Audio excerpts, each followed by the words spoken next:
Ito mga katribya po yung ating napitas sa ating isang farm. Kaya kahapon ay nakakuha po ng 7 bag. Ngayon naman po mga katribya, nakakuha tayo ng 11 ano? 11 bag. Tapos isa yung ating hinog na kalamansi. Ayan, mga ka-farmers. Kaya nasulit naman po itong ating alaga. Sa panahon ng krisis ay meron tayong napipitas na bunga. At least po itong mga ka-farmers, yun naman pong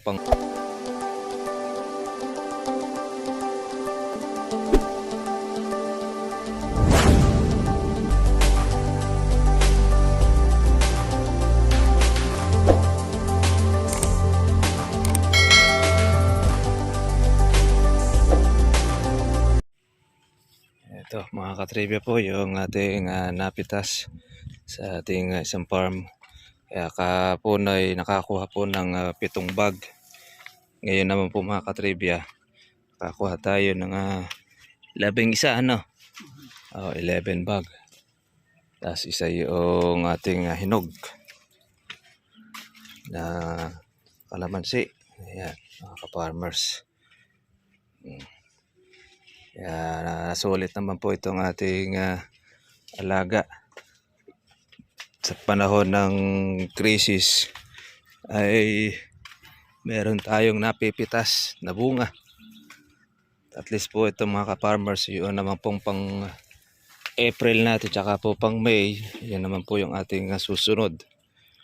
Ito yung bunga po mga ka-farmers po ito nung nakarapang bagyo. Ngayon ay napitas na po natin. Shoutout po natin ang ating po mga katribya sa buong Pilipinas, pati na rin po sa ibang bansa po na nakamonitor. Ngayon ay talaga pong apektado tayo ng ating krisis sa gera dyan po sa gitnang silangan. Kaya marami pong mga dumadaing ngayon, lalo na sa matataas po na bilihin ng ating pong gamit pang agrikultura. Yan naman po tayo, isa po sa ating dapat na talagang isa sa hinaharap natin na problema, yung pong kapital, yung pang tustos, lalo na po ang ating mga farmers.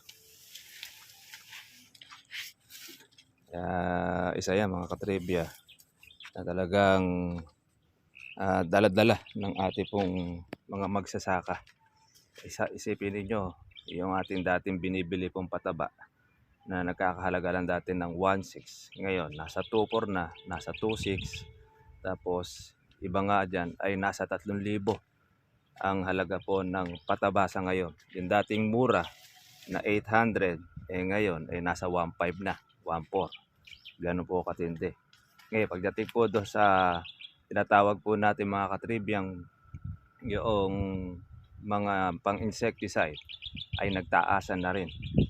Kaya ang mangyayari po dyan talagang marami po ang hindi po makakapagtanim po ng palay, marami pong hindi makakapag-alaga po ng kalamansi, ng gulay dahil sa taas ng presyo ng ating pong diesel, gasolina na pangunahing ating ipinangkukuhan, pinampapatubig sa ating kalamansi. Ngayon yung mga solar ay sigurado naman po yan paldo-paldo dahil yan ay magsisipag doble, triple ang magiging presyo ng solar. Yan, ito po yung ating 11 na berde. Yan. Ang presyo po natin mga katribya ay 2.3. Hindi na po masama mga farmers. At kagandahan naman po dito, yan, meron po tayo pong mga pang susunod natin na pang April saka po pang May. Yan, meron rin po tayo pong mahahalaw pa dyan, yung pong mga natira. Yan, actually marami pa ito mga ka-farmers, yung natira po natin na kalamansi na bunga. Ngayon doon po sa nagko-comment, sabi nung nagko-comment, apakapangit to ng ating kalamansi. Eh baka gusto niya siguro pumunta rito sa atin, pumasyal siya para makita niya po yung ating pong farm. Pamimeriendahin po natin, pangako natin sa kanya. Na kung saan ay abonong yung ating ginagamit na abono ay apog lang tsaka do dinurog na bato. Eh maraming salamat sa iyo kaibigan dahil sa iyo nadagdagan ng ating viewers dahil dagdag viewers ka din. Kaya kung naiinggit ka naman, eh, problema mo na yun. Kung ayaw mo naman gumamit ng ating pong abono, wala naman tayong problema po doon. Hindi naman po kami nagsapilitan. O hindi bagkos ang sinasabi lang po natin, mga katribya, meron tayo sa Pilipinas na gumagawa po ng dekalidad po na abono, organic fertilizer. At kung may problema man po ang ating buong mundo sa pagkuha ng abono at sobrang tataas na, lalo na po ngayon, napakamahal po ng abono, hindi po kami problema dahil meron kaming kinukunan ng ating organic fertilizer. Kaya yun po, masasabi po natin. Tara, kuko na po natin ito. Lalagay na po natin sa bahay para hakutin na po ng ating buyer. Ayan na, ito naman po mga farmers. Yung pong pangsunod po natin. O yan, sasabihin, pangit yung ating kalamansi. At wala raw bunga. Eto kapipitas lang. Pero marami na uli pang sunod. Siyempre, meron tayo ulit po mga farmers po na mga palakihin uli. Hindi pa po ito natutubigan. Pag natubigan pa ito, ay magkakaroon ng another po na bulaklak. Kaya tuloy-tuloy lang ito mga farmers. Po yung ating mga kaibigan. Hanggat meron tayo nakukuhang patubig, deep well, tuloy natin tubigan. Kung talagang totaling wala na tayo mabibili, ayan, sana naman maabutan naman po siya ng pag-uulan po ng Mayo. Ayan, dahil po mga bukong mga maliliit Kaya mas marami yung naiwan kaysa doon sa pinitas po ngayon. Dahil pag lumaki pa ito, mga katribya, babayok na naman po uli ang ating kalamansi. Kaya tiyaga-tiyaga lang. Ayan meron pang mga lumalabas po ng mga bulaklak pa sa bawat dulo mga katribya. Kaya hindi po nahihinto ang ating kalamansi. Sa pagpapatuloy lang po ng ating pong alaga, ay marami po siyang natitira. Ayan. Bumabawi naman siya. Napakaganda naman po noong presyo. Kaya lang siyempre talagang hindi mo halos maramdaman dahil matataas na po mga farmers po yung ating pong bilihin. Ayan. Sige.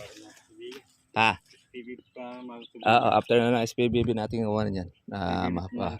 Tubigan. Alam ko na. Yung kabila, yung langis. Hindi. Yung injection pump. Nagpa-order pa ako sa injection pump. Dahil tumutulo rin. Hindi. Ayaw manda. Yun yung nagpapaandar yung injection pump. Saan?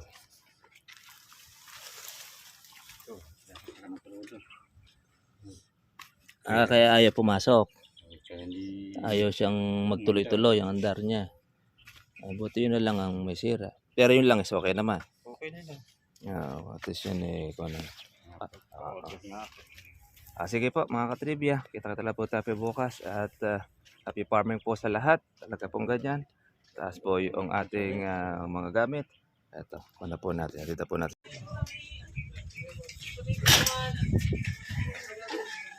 Ating kalamansi.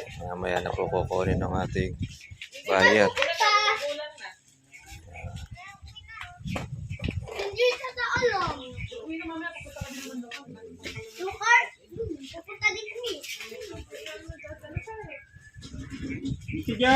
Alis ka nga dyan, be.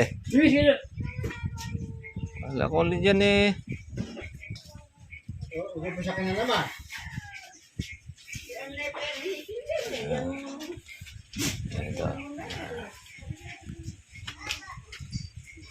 So, sumubara pa kayo niya.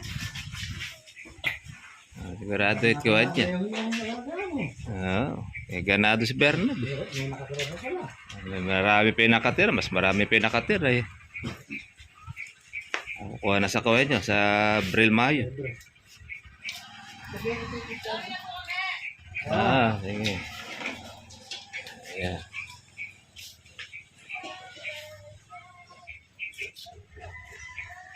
Kaya magtataasan niya talaga presyo ng kalamansi niya. Mahal ang lahat ng mga gamit eh. Oo. Abono lang tsaka pambombay eh. Grabe ang itinaas. Kaya nga.